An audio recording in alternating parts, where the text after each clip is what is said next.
즐겁고 행복한 여행을 우리가 떠나려고 합니다.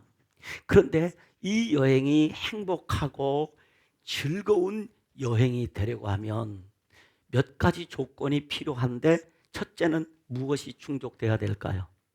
첫째는 좋은 가이드를 만나야 됩니다. 좋은 안내자를 만나야 즐거운 여행이 되는 것입니다.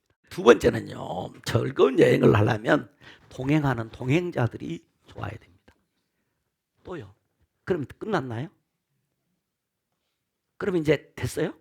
이제 떠날까요? 진짜 중요한 것은 여행의 내용입니다. 여행지의 내용이란 말이에요. 내용이 좋아야 돼.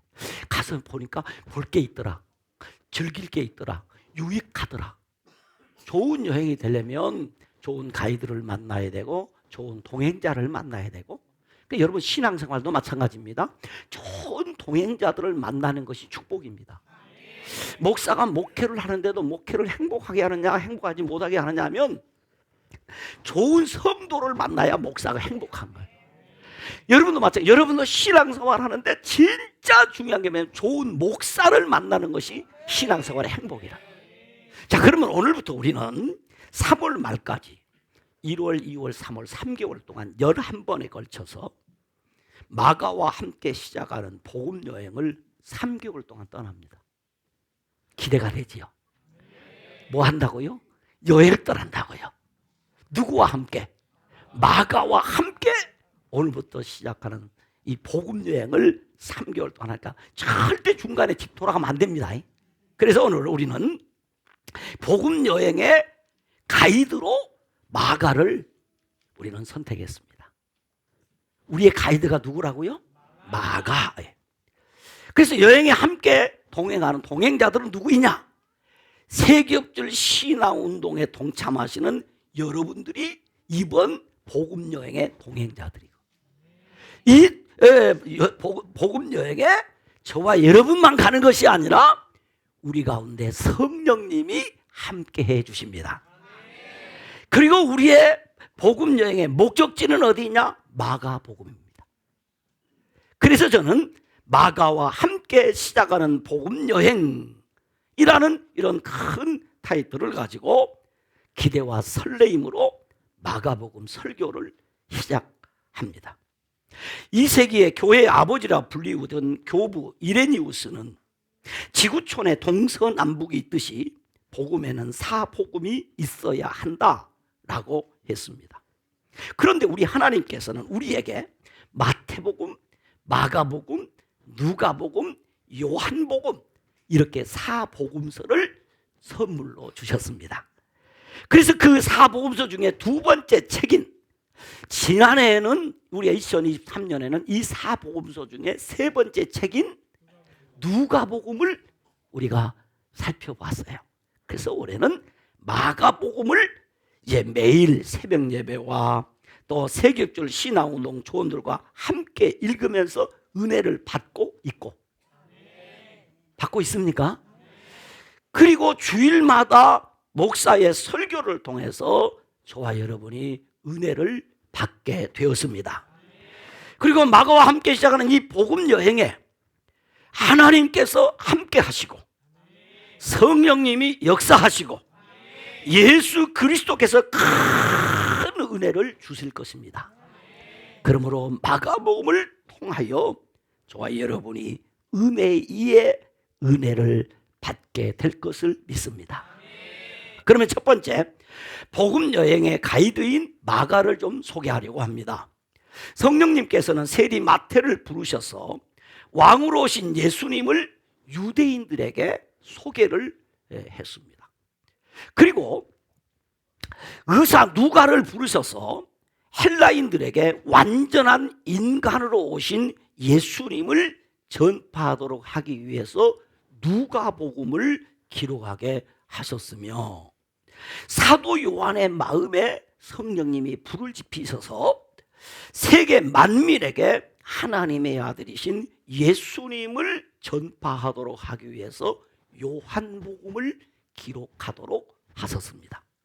그리고 안디옥 교회 지도자인 바나바의 사촌 조카죠. 사촌이고 베드로와 아주 절친 관계에 있으면서 베드로의 믿음의 제자요 아들인 바로 이 마가를 감동시키셔서 로마인을 원독자로 삼아 섬기는 종으로 오신 예수님을 소개하도록 하기 위해서 마가복음을 기록하도록 하신 것입니다.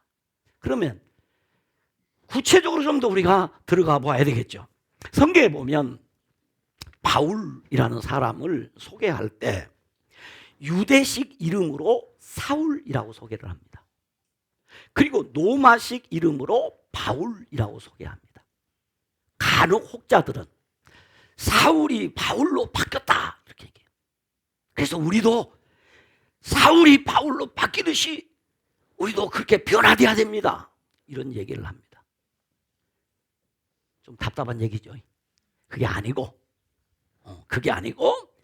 바울이라는 이름은 로마식 이름이고 사울이라는 이름은 유대식 이름이란 말이에요. 그러듯이 이 마가 이름도 똑같아. 마가라는 이름은 로마식 이름입니다. 그러면 헬라식, 유대식 이름은 뭐냐? 요한입니다. 그래서 성경 보면 똑같은 사람을 마가라고 불렀다가 요한이라고 불렀다가 사도행 12장 25절과 15장 36절에 보면 이번에는 어떻게 하면 마가 요한이라고 불러요. 두 개를 합쳐서 마가 요한.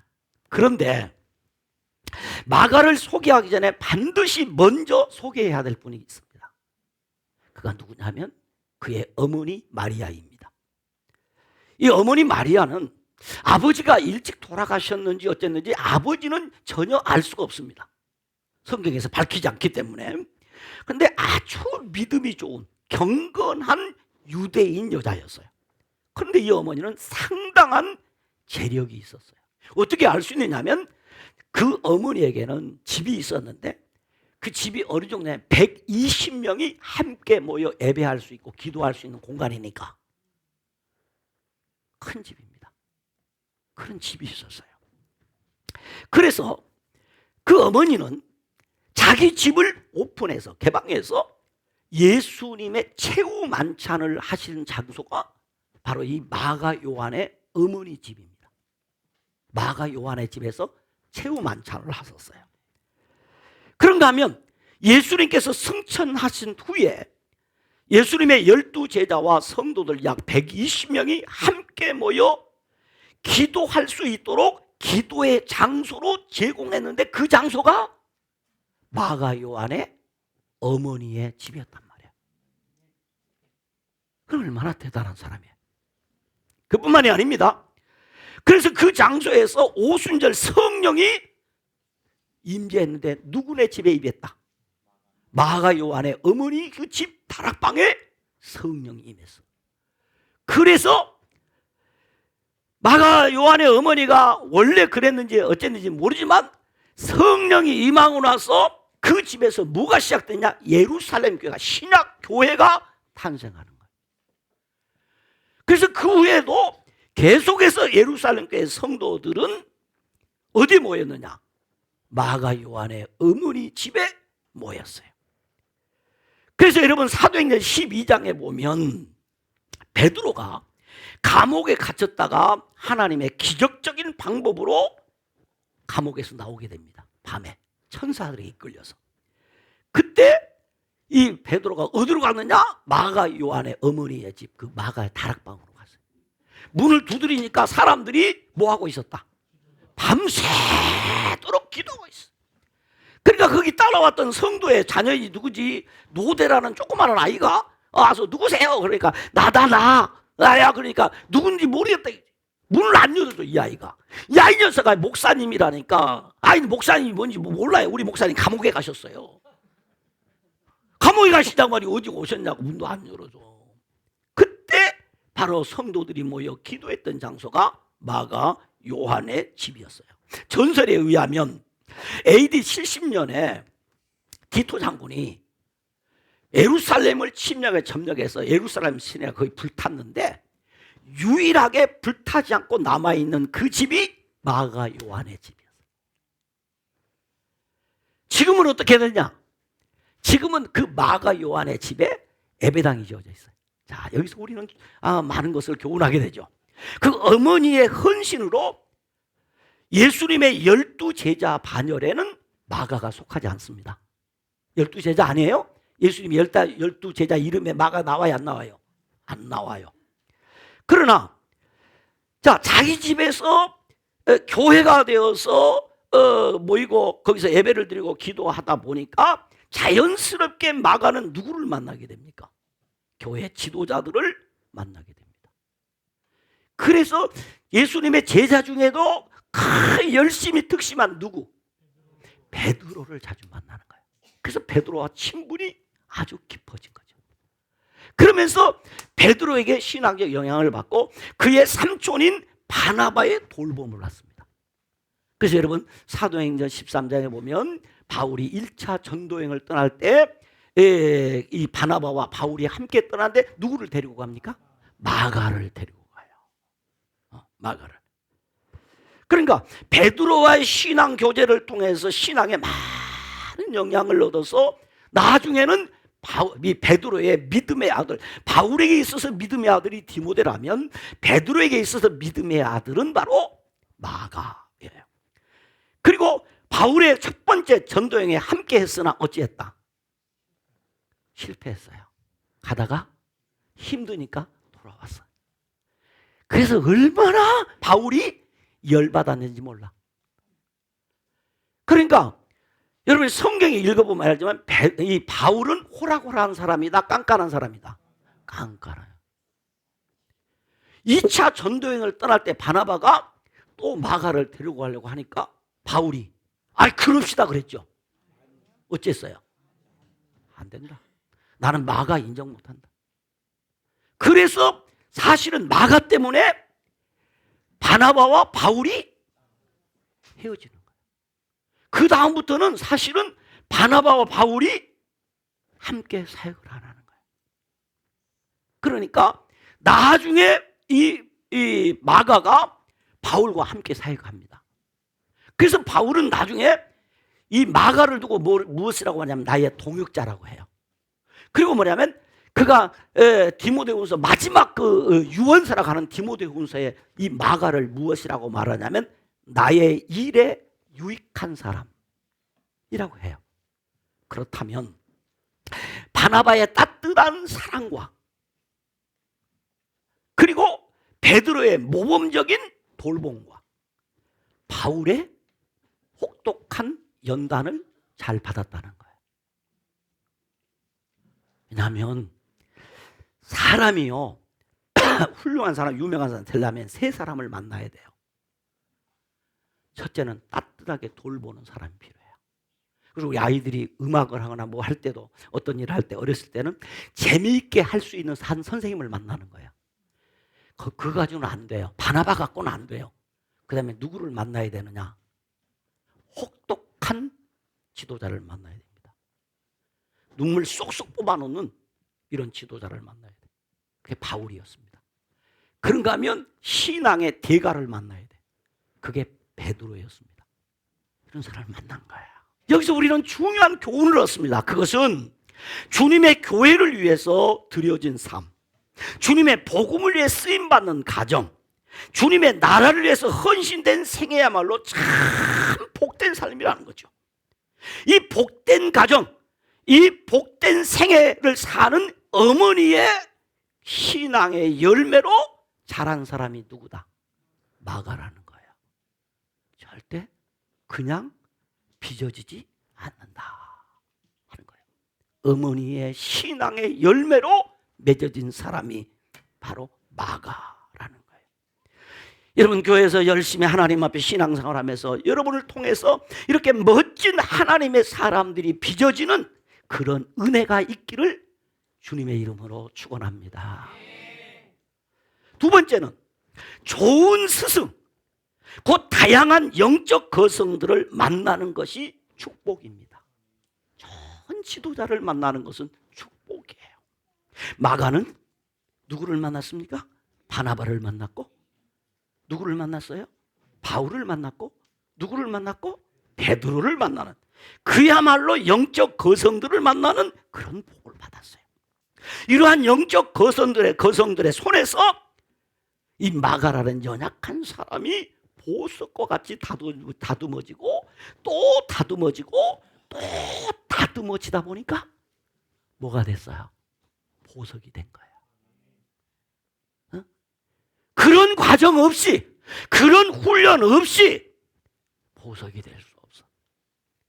주님의 교회와 주님의 나라를 위하여 아름답게 쓰임받는 사람이 되기 위해서는 내 스스로 내 자신을 연단해야 될 뿐만 아니라 지도자를 통해서 잘 다듬어지는 사람이 보석같이 쓰임을 받게 되는 것입니다. 마가를 혹독하게 빚으신 하나님은 마가를 통해서 AD 65년에서 70년경에 베드로의 지도와 도움을 받아 마가복음을 기록하는 복을 받았습니다. 그러니 마가는 진짜 우리의 가이드로서는 전혀 손색이 없는 훌륭한 가이드입니다. 두 번째는 마가를 통해 소개받은 여행지, 복음 미리보기입니다. 그것이 어느 건지 미리 좀 알아야 되잖아요. 미리보기 할 때 미리보기, 복음 미리보기. 마가복음은 로마에 있는 사람들에서 로마에서 기록한 로마인을 위한 복음이라고 제가 설명을 했어요. 로마인을 위한 복음이란 말은 다른 말로 이방인을 위한 복음이란 말이에요. 그 증거가 뭐냐? 이 마가복음에 보면 세머를 사용했는데 그때마다, 그러니까 당시 로마에서 많이 쓰는 그런 말을 썼는데 그때마다 헬라어로 번역을 합니다. 독특하게 마가복음에는 예를 들면 보아너게라는 말을 3장 17절에 쓰는데 거기다 해석을 해, 헬라어로. 우레의 아들 이렇게 해요. 달리다굼, 오늘 우리 주일학교 아이들 배웠는데 여기 말에 헬라어로 거기 각주를 달아 해석을 해요. 뭐라고? 내가 내게 말하노니 소녀야 일어나라. 달리다굼이라는 말을 쓰고 거기 해석을 해요. 또 고르반이라는 말, 하나님께 드림이 되었다, 에바다, 이 세모인데 헬라어로 거기다 뜻풀이를 해요. 뭐라고?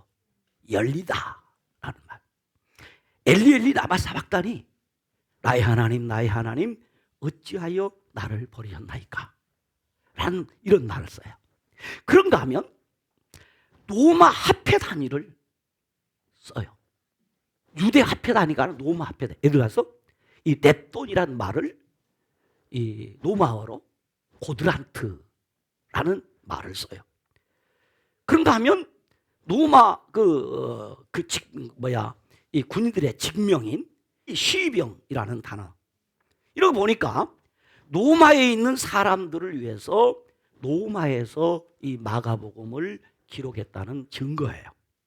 그리고 마가복음의 주제 첫 장 첫 절에 보면 그래요. 이렇게 기록해요. 하나님의 아들 예수 그리스도의 무엇의 시작이야? 복음의 시작이다. 그러니까 이 마가복음을 통해서 이 마가가 우리에게 꼭 소개해주고 싶은 것이 무엇인가 하면 예수님은 하나님의 아들이시고 예수님은 그리스도이시다.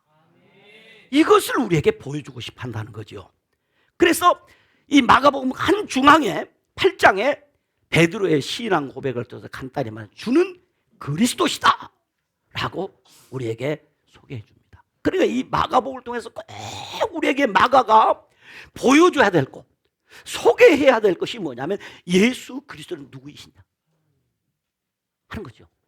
그분은 하나님의 아들이시고 우리의 그리스도이시다, 메시아이시다 라는 것을 보여줍니다. 그런데 그분은, 이 마가가 우리에게 가르쳐 주기를, 그분은 고난받으신 분이다, 순환을 당하셨다.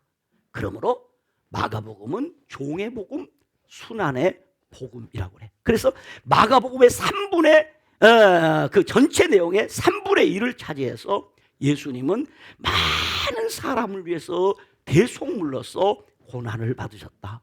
예수님의 고난을 아주 많이 기록을 하고 있어요. 그래서 마가복음은 독특하게 사복음서 중에서 가장 짧고 간단합니다. 간단하게. 그러면서 이 예수님의 사역의 그 핵심 사역의 내용을 풀어가지고 그 마가복음 곳곳에 이것을 가르쳐요. 첫째, 예수님의 핵심 사역은 세 가지라고 이미 제가 첫 주일 설교에 말씀을 드렸어요. 예수님은 가르치시고 교육 사역이죠. 두 번째는 전파하시고 설교와 전도 사역이죠. 세 번째는 고치시고 힐링 사역, 치유하신 사역. 이 사역을 통해서 예수님이 이 사역을 평생을 하시다가 어찌가 죽기까지 하셨다는 거예요. 바로 예수님은 하나님의 아들이시고 우리의 메시아이신데 그분은 우리를 가르쳐 주시고 전파하시고 치유하시면서 어떤 삶을 살으셨느냐? 종의 삶을 살으셨다. 섬김의 삶을 살으셨다. 그래서 이 마가복음의 요절인 10장 45절에 이렇게 기록해 놨어요.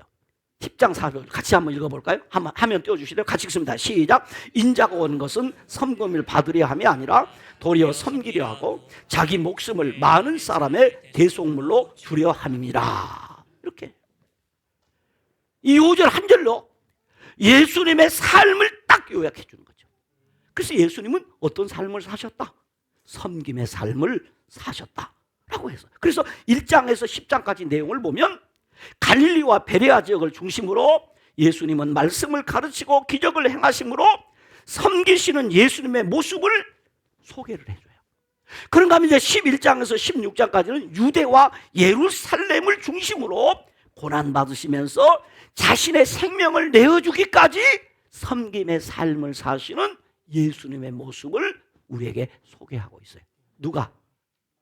마가가 우리에게 소개한단 말이에요. 자, 이처럼 예수님은 하나님의 뜻에 따라 즉각적으로 움직이며 반응하는 종으로서 말씀을 가르치시고 전파하며 병을 고치심으로 하나님의 백성들의 필요를 채워주시는 일에 그의 생명을 다하셨어요. 그런데 여러분, 회사에서 직원을 쓰는데 직원에게 가장 요구되는 것이 뭡니까? 뭐 해야 돼? 일단 부지런해야 되죠. 아무리 능력 있고 뭐 해도 게으른 놈은 안 돼요. 신실함이요. 부지런함은 신실함에서 나오는 거예요. 게으르면 안 돼. 맨날 잠포 자면 안 돼. 이건 쓸모가 없어. 부지런해야 돼. 그래서 이 마가복음을 통해서 예수님이 어떤 모습을 해요? 섬기는데 그냥 섬기는 것이 아니라 어떻게 섬겼다? 부지런히 섬겼다. 신실하게. 부지런해야 돼. 그래서 마가복음에 독특하게 나타나는 단어 하나가 있는데 그게 뭐냐면 곧, 즉시, 유디스라는 말이에요. 헬라 말로 유디스. 곧, 즉시. 자, 1장에 보면 1장 10절에 곧 물에서 올라오실세 하늘이 갈라짐과 성령이 비둘기같이 자기에게 내려오심을 보았다. 12절에도 성령이 곧 예수를 광야로 몰아내신지라. 18절에도 곧 그물을 버려두고 쫓으니라.